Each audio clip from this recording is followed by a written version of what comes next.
But maybe we can change a bit the perspective. What about also acknowledging that the presence of students from the global south in global north institutions contributes to the richness of the discussions and the intellectual life of the global north institution.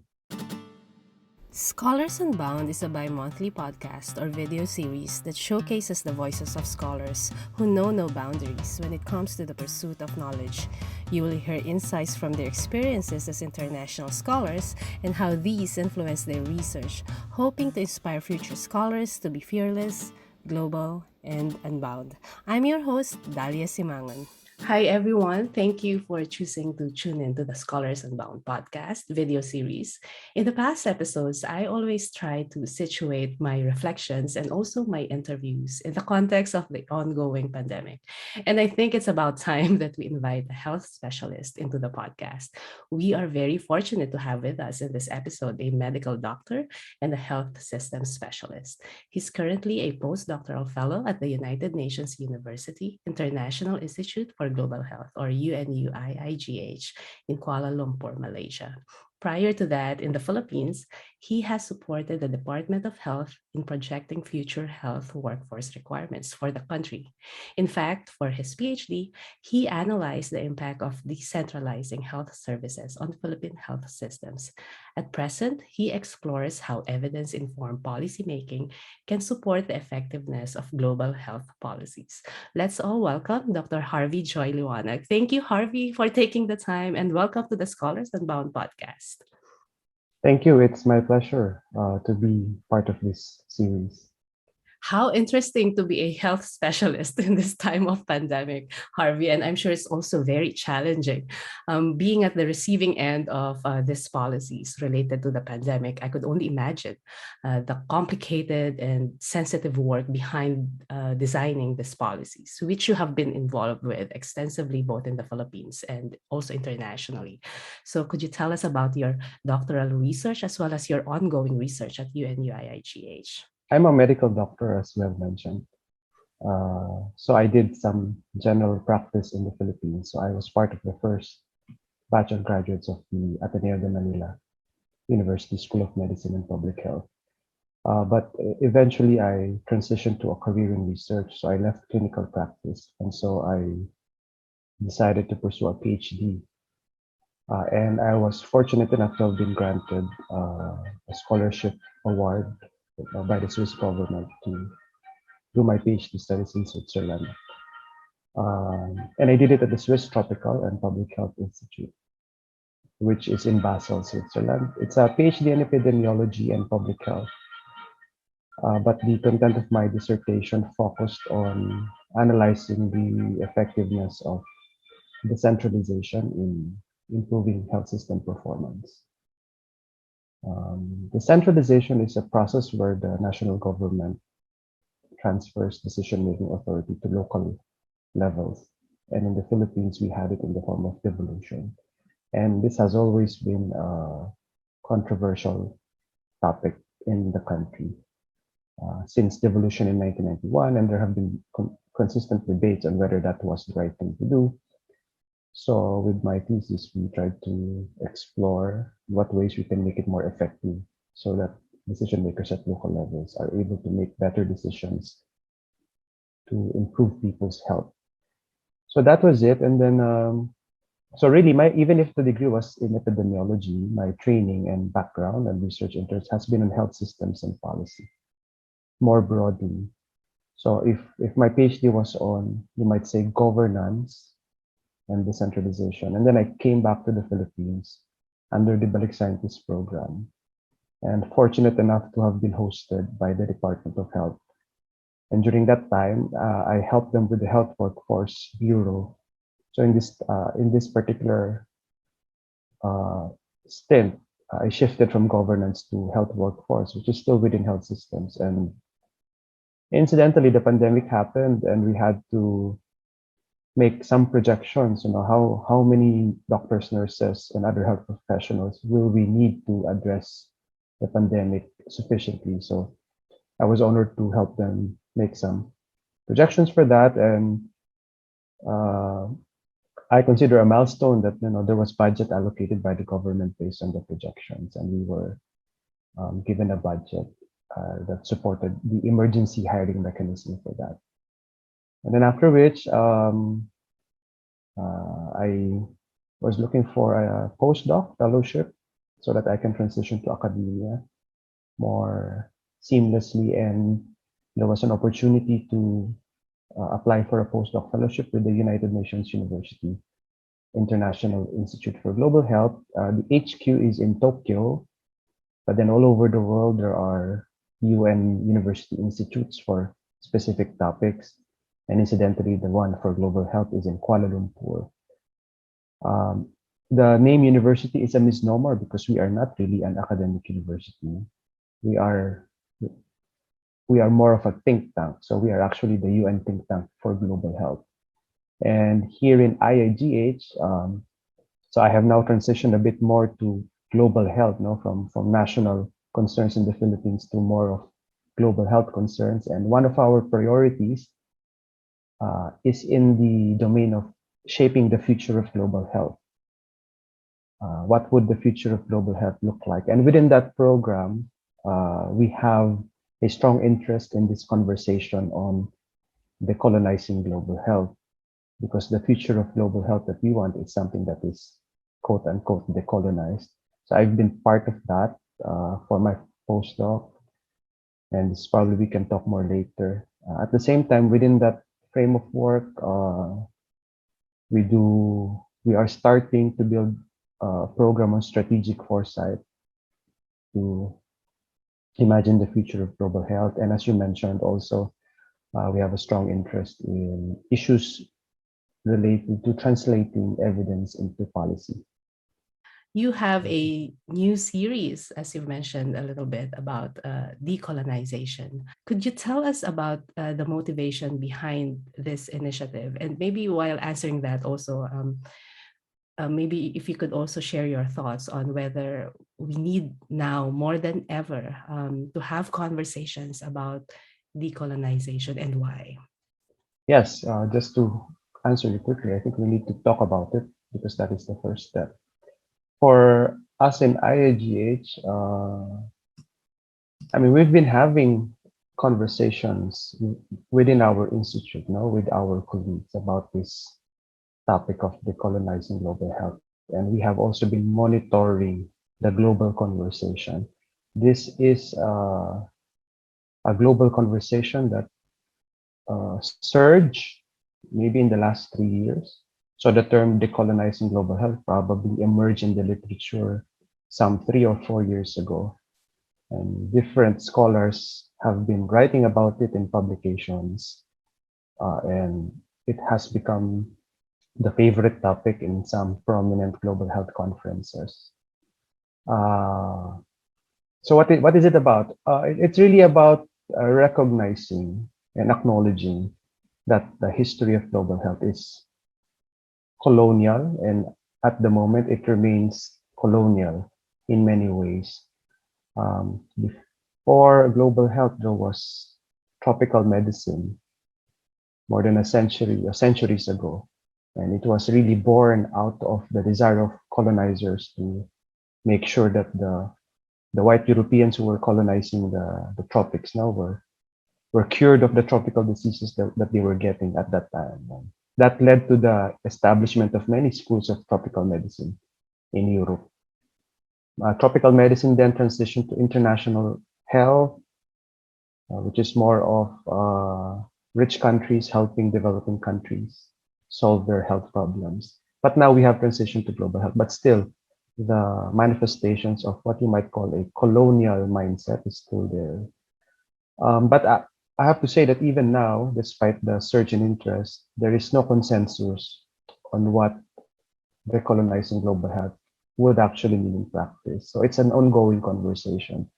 And so as we were engaging on this topic within our institute, we said, okay, maybe since we're talking about it, why don't we continue the conversation and perhaps produce it as part of a series so that we could share our conversations to the public.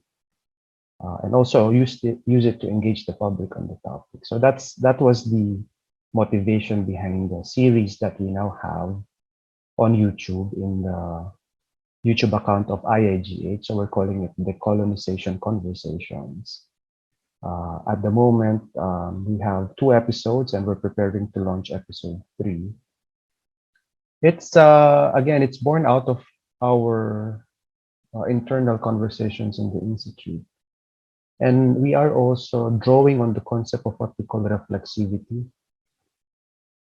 Uh, for those of you who are quite familiar with qualitative research, there is this concept of reflexivity, which is about as you do qualitative research, reflexivity requires that you stop for a moment and just think about your background, uh, your gender, your religious beliefs, your upbringing, your ideologies, and just critically examine how that is affecting the way you do the research and how you are interpreting the results. We draw on that concept and wanted to bring it out of qualitative research and see how it can be applied in this conversation on decolonizing global health. So for us, maybe if we want to decolonize global health, we have to be reflexive as well in our practice outside of research, within research and outside of research. And that will require us to have conversations with colleagues so that we can examine our biases, think about our personal histories, and then together maybe make commitments on how we can contribute to the movement to decolonize. This was the topic of a new publication that came out last last week, I think, which I would love to share as well. It's in the British Medical Journal, Global Health. The title is Biological Reflexivity Towards Collective Action to Transform Global Health. In that paper, which I wrote with my colleague, Dr. Emma Roon, we talk about reflexivity and propose the steps required so that we can use reflexivity in conversations and then use it so that we can collectively act to decolonize and transform global health. I will also link in the show notes that article that you've mentioned. And congratulations on the new publication, Harvey. Thank you. So Thank this you. concept of reflexivity as a contribution to this movement of decolonizing global health and also many other fields, right?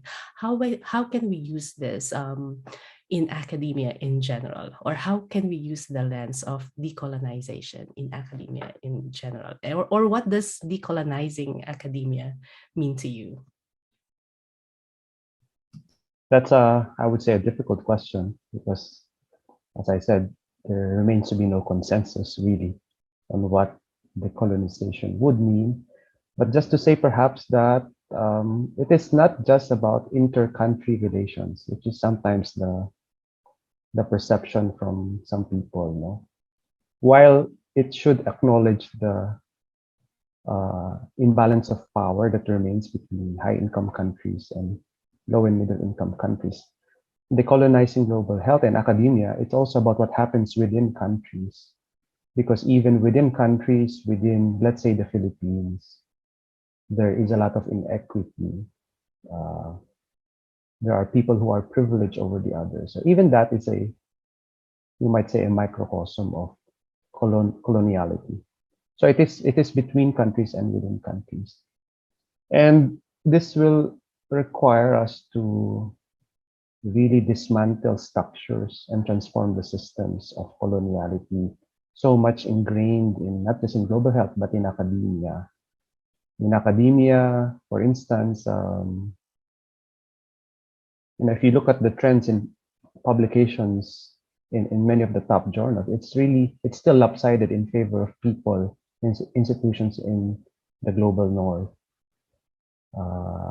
That's a fact. And I mean, if you're a researcher based in a low and middle income country, it's so difficult for you to maybe publish.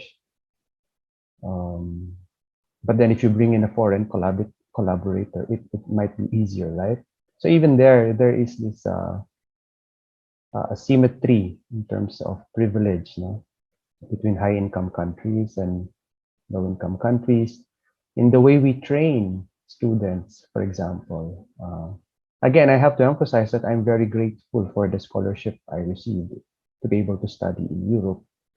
But sometimes and maybe for you as well, no, that you got to study in Australia. But sometimes there's still this perception that the the rich country is doing a benevolent mission to train people from the developing world. Well, they're helping, and that it's effective in training people. But maybe we can change a bit the perspective. What about also acknowledging that the presence of students from the global south in global north institutions contributes to the richness of the discussions and the intellectual life of the global north institution. So how can we change that perspective? Um, Even with funding, for example, and this applies to global health and academia, there are many opportunities for funding being announced every now and then. Many of these coming from the global north. But sometimes, right, let's say country X will announce a call for proposals. The topic is for the developing world. But then the funding, when you apply, the main applicant should come from the global north, and the funding will be managed and directed by the global north. So how can we also, uh, how can we transform that relationship? So there are a lot of, you might say, manifestations of coloniality in global health in academia.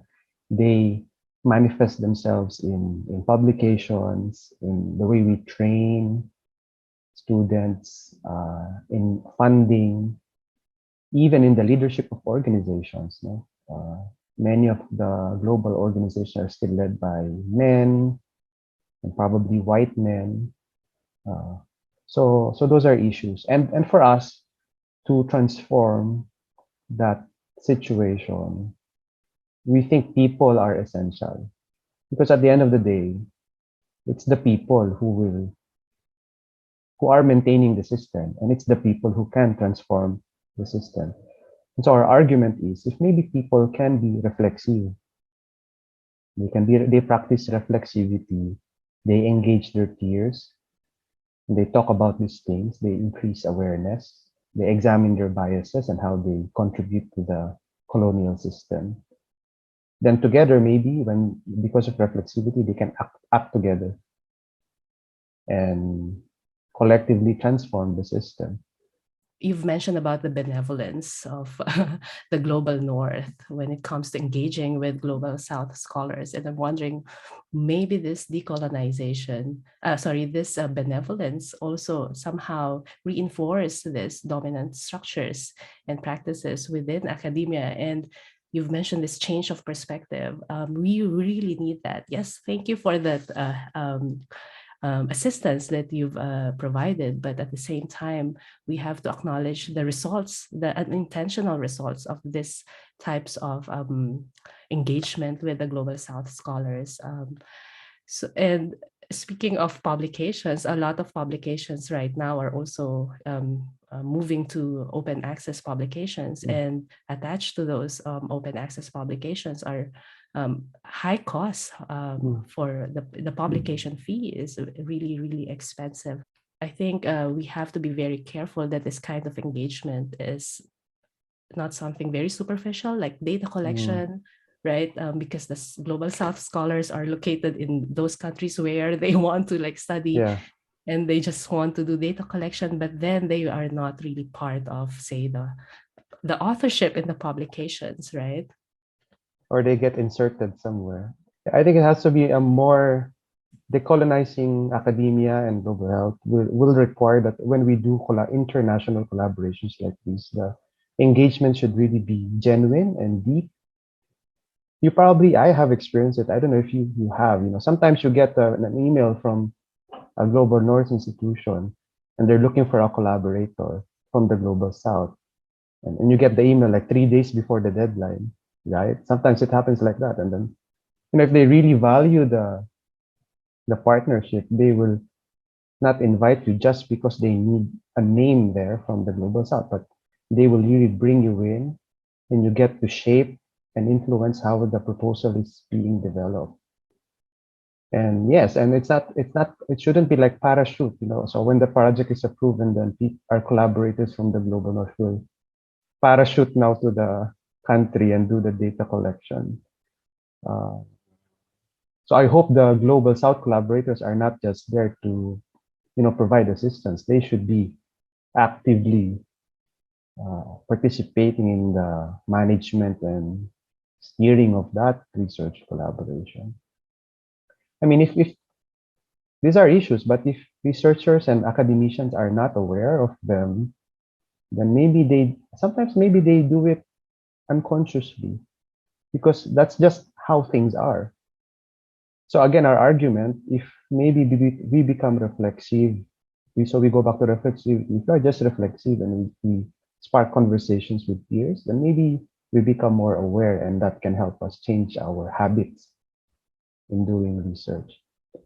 I want to cite another example, if you don't mind. There was this has to do with publication.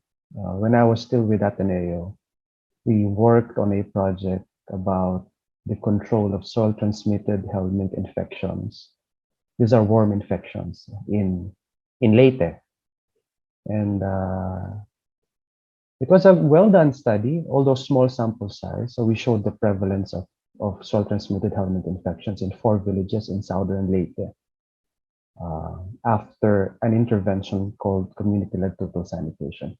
And we submitted the manuscript to I won't name the journal, but it's a prominent journal based in the UK for tropical medicine.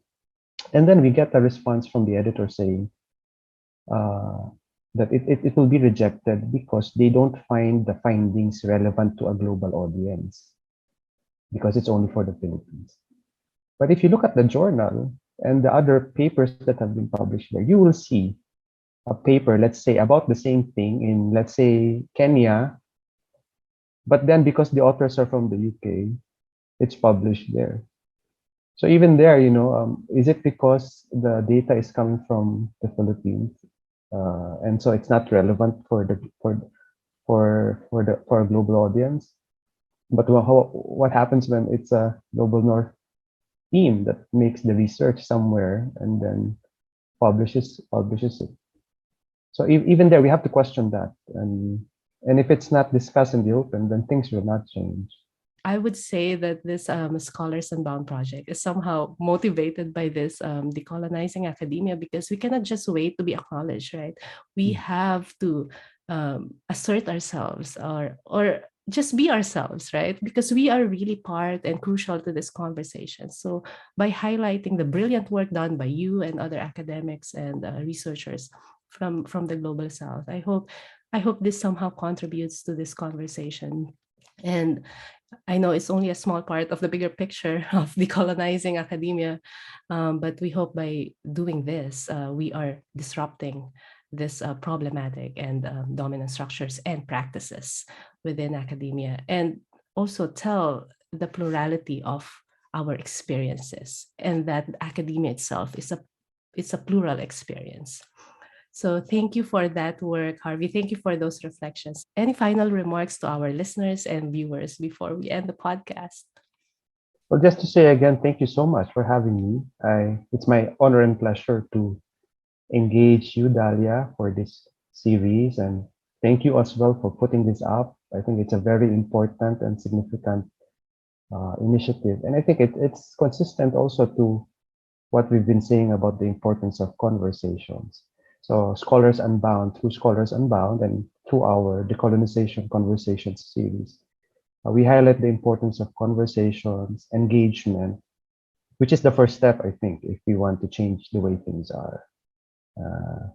So thank you for this opportunity. And maybe just to say that for our listeners, if you're not familiar yet with the conversation on decolonizing global health, you can just Google. There's a lot of content out there. Just maybe familiarize yourself with what this is about. And as I said, there's no consensus on what decolonization would mean, but maybe what decolonization for me would differ from what decolonization for Dahlia is and what decolonization is for you guys. So let's figure it out. What would it mean for each of us? And then again, this is also being reflexive. And if we figure it out, then I mean, collectively, we can all do our little ways wherever we are in this planet. And hopefully that those little ways contribute to the bigger impact that we're hoping to achieve. Thank you for listening to this episode. Please consider leaving a comment or rating at iTunes or any of your preferred podcast hosting platforms. For details about upcoming episodes and how to support the Scholars Unbound project, visit daliasimangan.com/scholars unbound with the link in our show notes.